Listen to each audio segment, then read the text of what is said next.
My daughter ghosted me for 10 years after a nasty divorce. Now she's back, but only for the inheritance. I gave her a reality check she never expected. I'm a 52-year-old man and I've been estranged from my daughter, Lily, 26F, for the past 10 years. It's been a long and difficult journey and I'm writing this post because I'm at a crossroads and could use some outside perspective to give you some background. I was married to my ex-wife, Karen, 50F, for 20 years. We met in college. I was studying construction management and she was majoring in journalism. We fell in love quickly and got married right after graduation.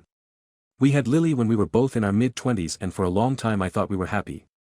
I started working as a contractor, which meant long hours and sometimes being away from home for extended periods. It was tough, but I was determined to provide a good life for my family. I remember coming home late at night, exhausted but happy to see Karen and little Lily. Those early years were challenging but filled with love. Karen decided to be a stay-at-home mom when Lily was born. She had always wanted to write a novel and we thought this arrangement would give her time to pursue that dream while taking care of our daughter. I supported her decision fully, working even harder to make sure we were financially stable as Lily grew older. I tried my best to be present for the important moments. I never missed a school play or a parent-teacher conference, but I can't deny that my work took up a lot of my time. I thought Karen understood and she never complained. Looking back, maybe that should have been a red flag. About 12 years ago I discovered that Karen had been cheating on me with multiple men for years. It wasn't just a one-time thing or a recent development. She had been living a double life almost since Lily was born. I found out when I came home early from a job site and overheard her on the phone with one of her lovers. The things she said. It was like I didn't even know the woman I had been married to for nearly 2 decades. It felt like my whole world collapsed. All those years of hard work, of thinking we were building a life together, suddenly felt like a lie. I confronted her and things quickly spiraled out of control. Karen didn't even try to deny it. She said she felt neglected, that I was never there, that she needed more than I could give her. It was like a knife to my heart. I started drinking heavily to cope with the pain and anger. I'm not proud of it, but I was lost. We separated and the divorce process was ugly and drawn out. Karen used her journalism contacts to spread rumors about me in our community. Suddenly, I was the bad guy, the neglectful husband who drove his wife to seek comfort elsewhere. It was infuriating and humiliating. During this time, Lily was 16 and caught in the middle of it all. I was so consumed by my own pain that I didn't realize how much it was affecting her. Karen, being home more often, had a closer relationship with Lily and managed to convince her that I was the bad guy in the situation. She told Lily that I had neglected the family for years and that my drinking was proof that I didn't care about them. I tried to explain my side of the story to Lily, but she was angry and hurt. She refused to listen and eventually cut off all contact with me. The last time I saw her was at her high school graduation, where she barely acknowledged my presence. I remember standing there watching her accept her diploma, feeling like a stranger at what should have been one of the proudest moments of my life. For years I tried to reach out to Lily. I sent birthday cards, Christmas gifts and even tried to contact her through social media, but she had blocked me everywhere. It was like I had ceased to exist in her life. Every year on her birthday I would sit by the phone hoping she might call. She never did. The pain of losing my daughter was almost worse than the divorce itself. I threw myself into work and tried to rebuild my life. I quit drinking and focused on my health. I even started volunteering at a local community center to keep myself busy. I thought if I could just show Lily that I had changed, maybe she would give me another chance. My mother, Lily's grandmother, was my rock during this time. She was the only family I had left and we grew very close. She often talked about Lily and how much she missed her. It broke my heart that they couldn't see each other. My mother never lost hope that Lily would come around eventually. 5 years ago my mother was diagnosed with Alzheimer's. It was a difficult time and I became her primary caregiver. I moved her into my home and did my best to make her comfortable. As her condition worsened, she would often mistake me for my father and ask about Lily. It was heartbreaking to see her confusion and to have to remind her over and over that Lily wasn't in our lives anymore. I tried to reach out to Lily again during this time, thinking she might want to see her grandmother before the disease progressed too far, but my messages went unanswered. I left voicemails telling her about her grandmother's condition, hoping it might spark something in her, but there was only silence. My mother passed away 6 months ago. It was a devastating loss and I felt more alone than ever. The funeral was small, just me and a few close friends. As I stood by her grave, I couldn't help but think about how Lily should have been there. My mother had loved her so much and Lily didn't even know she was gone. I inherited my mother's estate, which included several rental properties and a significant amount of savings. It wasn't something I had ever counted on or needed, as I had always lived comfortably on my own income. My mother had been smart with her money, investing wisely over the years. I decided to keep managing the properties, seeing it as a way to honor her memory. Last week, out of the blue, I received a call from Lily. I almost didn't recognize her voice. She said she had seen on Facebook that her grandmother had passed away and wanted to check on me. I was shocked and cautiously hopeful. Her voice sounded different, more mature of course, but also hesitant, almost nervous. We talked for a while and she suggested meeting in person. I agreed and she came over to my house for dinner last night. When I opened the door it was like looking at a stranger. The last time I had seen her she was a teenager. Now she was a grown woman. She looked so much like Karen that it almost took my breath away. At first it was awkward and tense. We made small talk about her job, she's a teacher now, and my work. She's engaged now and planning her wedding for next year. I wanted to ask her so many questions to bridge the gap of the last 10 years, but I held back, afraid of pushing too hard. As the evening went on, we finally addressed the elephant in the room. I asked her why she had cut me out of her life so completely.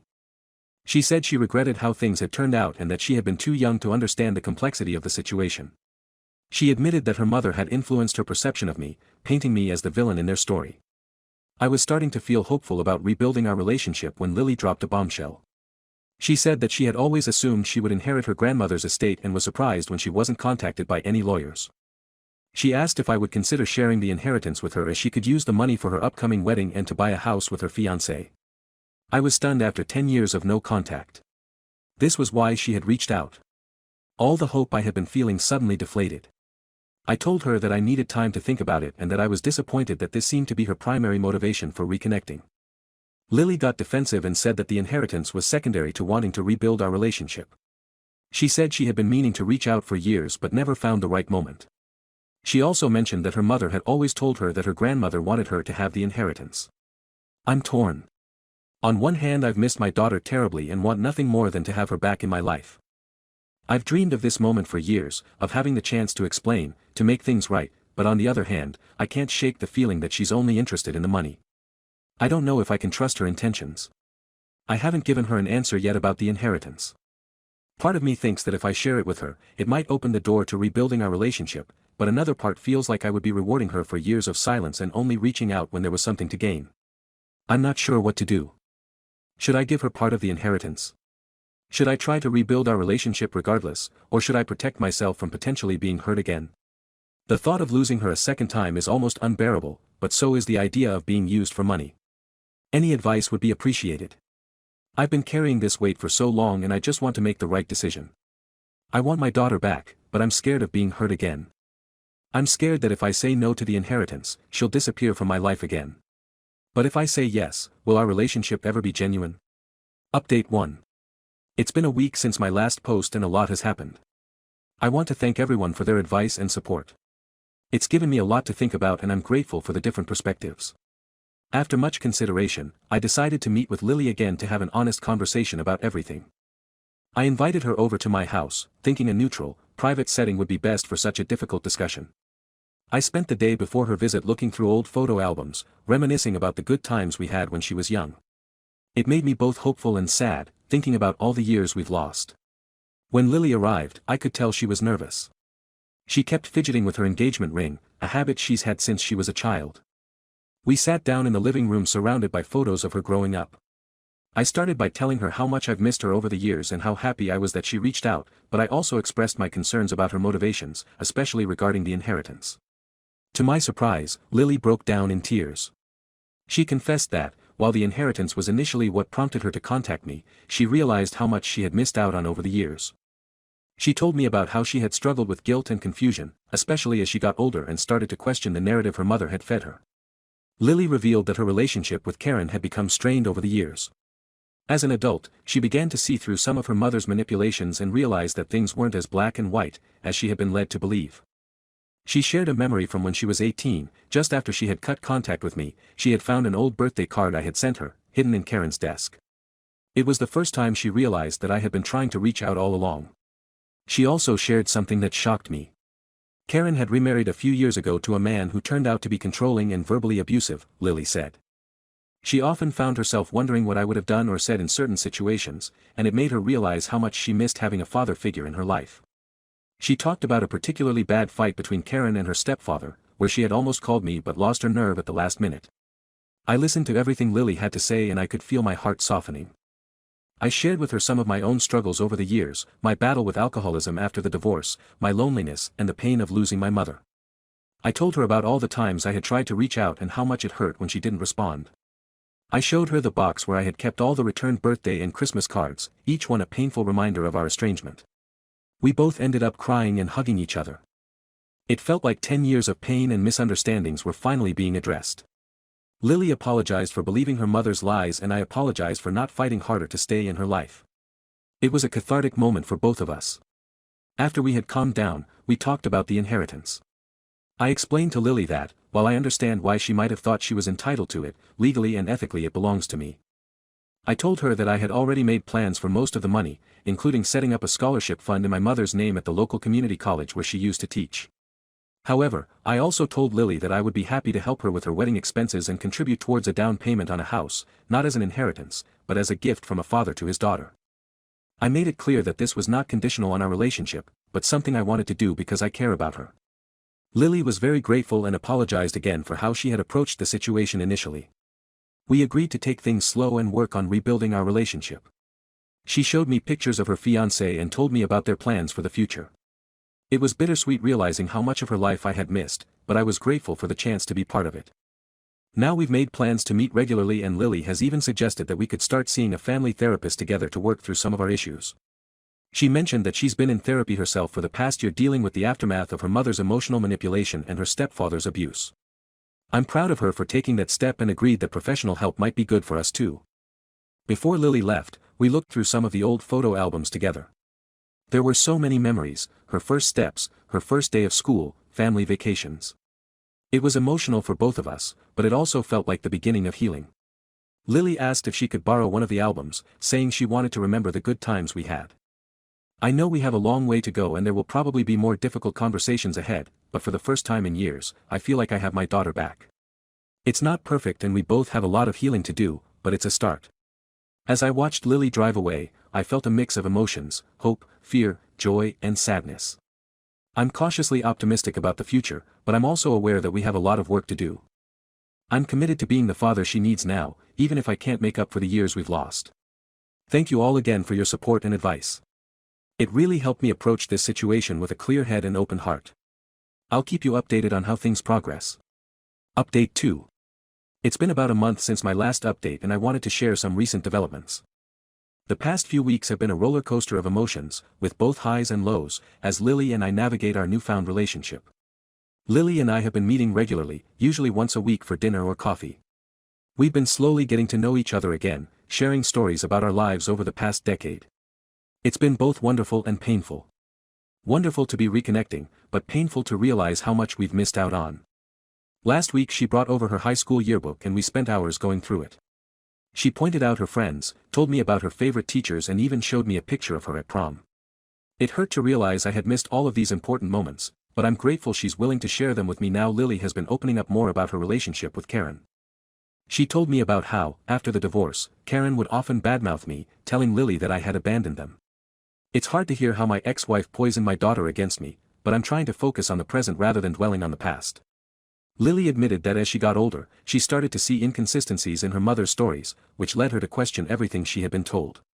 Last week, Lily invited me to meet her fiancé, Mark. We met at a local restaurant and I was nervous, to say the least. I spent hours beforehand trying to decide what to wear, what to say, how to act. I wanted to make a good impression, to show Lily that I could be the father she needed. Mark turned out to be a nice guy, an accountant, who seems to genuinely care for Lily. He was respectful and seemed interested in getting to know me. We talked about his family, his job and their plans for the future. It was surreal sitting there with my daughter and her future husband feeling like a part of her life again. During dinner, Lily surprised me by asking if I would walk her down the aisle at her wedding. I was touched and agreed immediately. It feels like a big step in rebuilding our relationship. I couldn't help but think about how, just a month ago, I thought I'd never even be invited to her wedding, let alone play such an important role. However, not everything has been smooth sailing. Karen, my ex-wife, found out that Lily and I have reconnected. She called me furious, accusing me of trying to turn Lily against her. I tried to explain that wasn't the case, but she wouldn't listen. She brought up old arguments from our marriage, accusing me of neglect and emotional abandonment. It was like being transported back in time to our worst fights. I did my best to stay calm, but it was difficult not to get dragged into the old patterns. The next day, Lily called me upset, apparently. Karen had called her too, telling her that I was manipulating her and that she shouldn't trust me. Lily assured me that she didn't believe her mother, but it's clear that Karen's interference is causing her stress. Lily told me about how Karen had threatened to cut her off if she continued to have a relationship with me. It's putting Lily in an impossible position, forced to choose between her parents. I'm worried about how this might affect our fragile reconciliation. Lily suggested that we stick to our plan of seeing a family therapist, thinking it might help us navigate these complicated dynamics. Our first session is scheduled for next week. I'm nervous about it, but I know it's necessary if we want to move forward in a healthy way. On a more positive note, I've started helping Lily plan her wedding. We've been looking at venues together and it's been a great way to bond. Last weekend we visited a beautiful outdoor garden that Lily fell in love with. As we walked around discussing seating arrangements and decorations, I felt a surge of fatherly pride. I've also made good on my promise to help with the expenses, which Lily has been very appreciative of. Lily has been sharing more about her life with me. She told me about her job as a high school English teacher and how she sometimes sees herself in her students. She admitted that she often thought of me when dealing with troubled teens, wondering if I had felt the same helplessness when she pushed me away. These conversations are bittersweet. I'm glad she's opening up, but they're also reminders of all the time we've lost. I'm trying to remain cautiously optimistic, but I can't help but worry about what other challenges we might face. Karen's reaction has reminded me of how messy things can get, and I'm concerned about how it might affect Lily. I don't want her to feel torn between her parents, but I also don't want to step back just because Karen is causing problems. For now, I'm focusing on taking things one day at a time and enjoying the time I get to spend with my daughter. It's more than I ever thought I'd have again, and I'm grateful for it. Next week, Lily wants to introduce me to some of her friends. It's a small step, but it feels significant, like she's really trying to integrate me back into her life. As I write this, I'm looking at a recent photo of Lily and me that we took during our last dinner. It's on my fridge now, a tangible reminder of the progress we've made. There's still a long road ahead, but for the first time in years, I feel hopeful about the future. Update 3, it's been 3 months since my last update and a lot has happened. I wish I could say everything has been going smoothly, but we've hit some bumps in the road. The good news first. Lily's wedding planning is in full swing and I've been involved every step of the way. We've chosen a venue and Lily has asked me to help her pick out her wedding dress. It's been an emotional experience and I'm looking forward to walking her down the aisle. Last week we went to a bridal shop together. Watching Lily try on wedding dresses was surreal. I found myself tearing up thinking about how I almost missed this moment. Lily and I have been spending more time together outside of wedding planning too. We've started a tradition of having Sunday brunch together. It's become something I look forward to. All week. We talk about everything and nothing, her work, my projects, books we've read. It feels like we're making up for lost time. Now for the challenging part. Remember how I mentioned Karen's interference? Well, it's gotten worse. She's been constantly calling and texting Lily trying to guilt her about spending time with me. It's putting a lot of stress on Lily and it's starting to affect our relationship. Last week, Lily canceled our brunch plans because Karen had shown up at her apartment unannounced and refused to leave. We've been seeing the family therapist regularly, which has been helpful in many ways. It's given us tools to communicate better and work through some of our past issues. However, it's also brought up a lot of painful memories and emotions. In our last session, the therapist suggested we talk about the day Lily decided to cut contact with me. It was a difficult conversation, bringing up feelings of anger, hurt and regret on both sides. In that session Lily admitted that she still harbors some resentment towards me for not fighting harder to stay in her life when she was younger. Even though she understands now that I tried, she said, part of her still feels abandoned.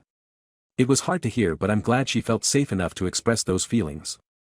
She talked about how she used to wait by the phone on her birthday, hoping I'd call, not knowing that I was doing the same thing on my part. I've had to confront some of my own lingering anger and hurt.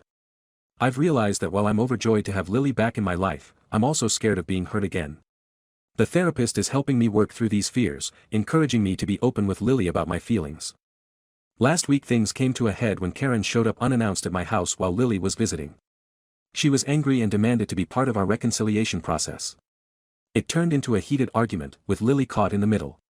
Karen accused me of trying to buy Lily's love with the promise of inheritance and wedding money. She brought up old grievances from our marriage, things I thought we'd left behind years ago. In the end, Lily stood up to her mother, telling her that she's an adult and can make her own decisions about who she wants in her life. It was a proud moment for me, but I could see how much it pained Lily to be in that position. After Karen left, Lily broke down crying, saying she felt torn between her parents and guilty for hurting her mother. After Karen left, Lily and I had a long talk. We both agreed that, while we want to continue working on our relationship, we need to set some boundaries, especially when it comes to Karen's involvement. Lily suggested that we might need to take a step back from our frequent meetings, at least until things calm down with Karen. It hurt to hear, but I understand she's in a difficult position. We're taking things day by day. Some days are great, filled with laughter and new memories. Other days are tough as we navigate the complicated emotions and dynamics of our family. Yesterday, Lily called me in tears after another fight with Karen. I felt helpless, wanting to fix everything for her, but knowing I can't. Despite the challenges, I'm still grateful for this second chance with my daughter. It's not easy, and it's not always pretty, but it's real. We're both committed to making it work, whatever that might look like. As Lily's wedding day approaches, I'm filled with a mix of emotions, joy, nervousness, and a deep sense of gratitude. No matter what happens, I'll always cherish this time I've had to reconnect with my daughter. I just hope that we can find a way to move forward that brings peace to all of us.